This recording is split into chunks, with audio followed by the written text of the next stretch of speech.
So you need a USCIS approved physical exam for citizenship, but don't know what to expect? I got you.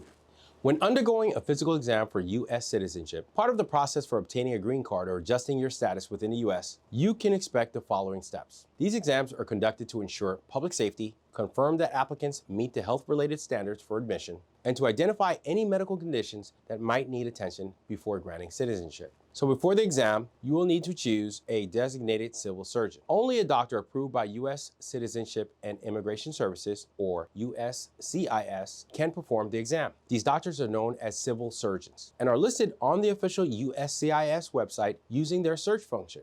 I'll put the link below. Next, you should gather all necessary documentation. Bring your government-issued ID, a passport, a driver's license, or travel permit. Bring your vaccination records. Bring a Form I-693. This is to be filled by the designated civil surgeon. Bring a report of medical examination if you have one, and a vaccination record. The immigration physical exam itself consists of several components. A medical history review, where the civil surgeon will ask you about your medical history, including chronic conditions, hospitalizations, and treatments you've received. A physical examination will be done.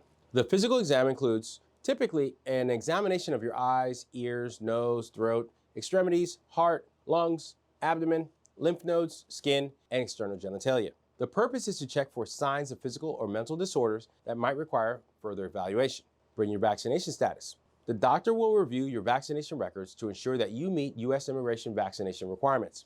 You may need to receive missing vaccinations if the USCIS civil surgeon designates you as deficient. You will undergo certain mandatory tests regardless of age, including blood tests, primarily screening for syphilis, chlamydia, and gonorrhea.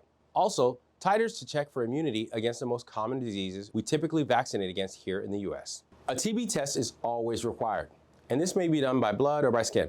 If the initial test is positive, you may need a chest x-ray and possibly even treatment if active TB is suspected.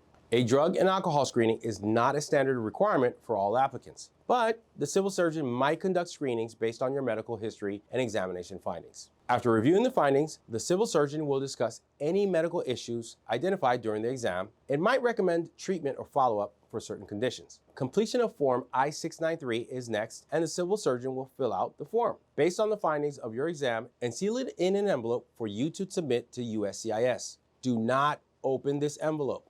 Submit it as is along with your application for U.S. citizenship. Follow-up may be recommended if any health issues required treatment were identified. So here are some things to keep in mind. Your medical information is confidential and will be used only for immigration purposes. You are responsible for the cost of the exam, which can vary by location and provider. The results of your medical examination are typically valid for 2 years. Remember, the goal of the immigration physical exam is to ensure public health safety and compliance with U.S. health regulations. It's a standard step in the path to U.S. citizenship, and being prepared can help make the process a lot smoother. If you have any questions, give us a call here. See you soon.